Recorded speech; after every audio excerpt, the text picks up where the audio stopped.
Welcome to today's video on the sixth chakra.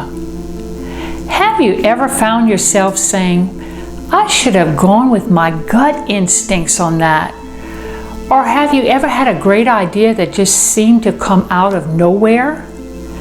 When your sixth chakra is open and the energy is flowing, you're connected to a source of knowledge and wisdom that's well beyond what you think you know. The sixth chakra is also called the brow or the third eye chakra. The spiritual truth associated with the sixth chakra is, I am divine wisdom and knowledge. This chakra houses the intellect, imagination, intuition, inspiration, insight, and visualization.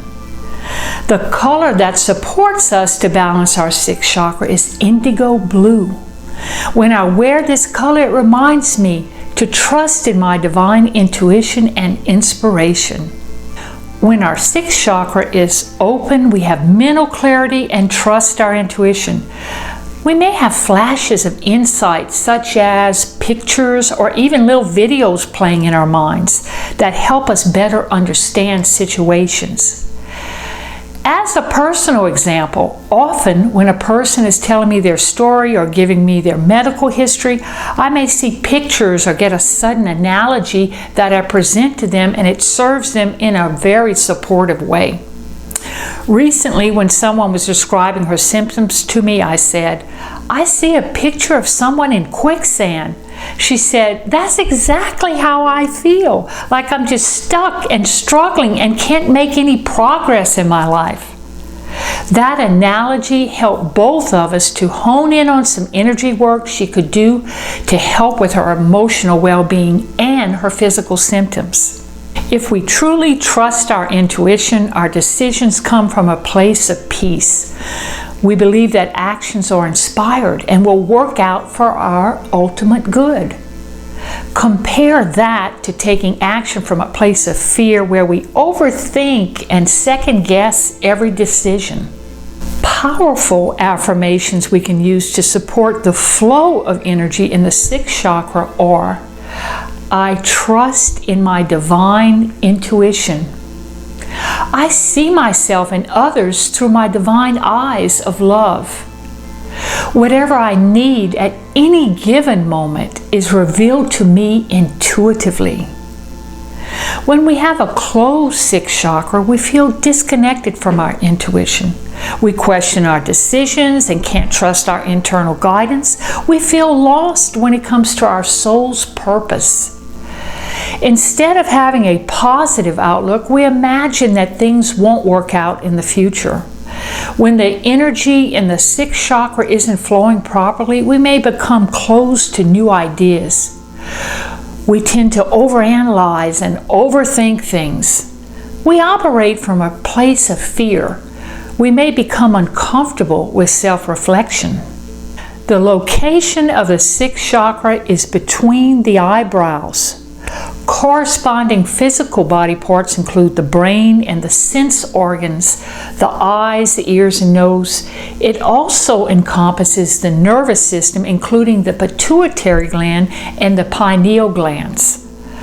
Possible associated physical conditions can include visual and learning impairments, brain tumors, strokes, seizures, and headaches. Now it's time for our Children of the Chakras exercise.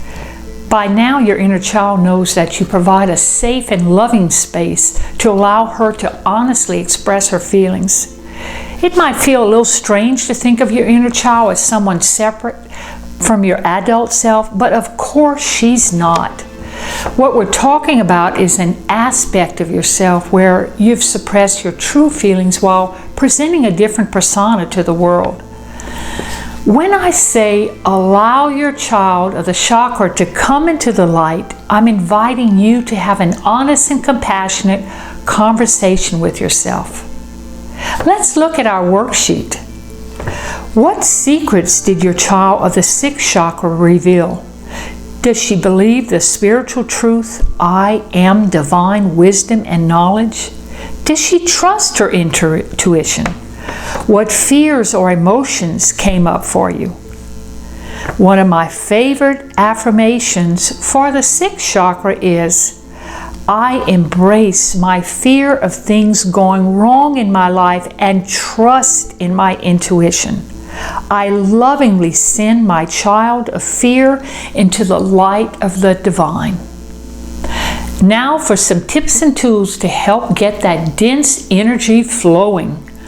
Essential oils you can use to help balance the sixth chakra are Tulsi, frankincense, and myrrh. Try incorporating these into your meditation time to nurture your senses. Light a candle and watch the dancing flame to nurture your sense of sight. And speaking of meditation, this is a good time to release your imagination. Visualize your day and imagine how it will unfold as you trust your intuition and receive divine inspiration to guide you. One spiritual teacher put it this way: no one knows what the future holds.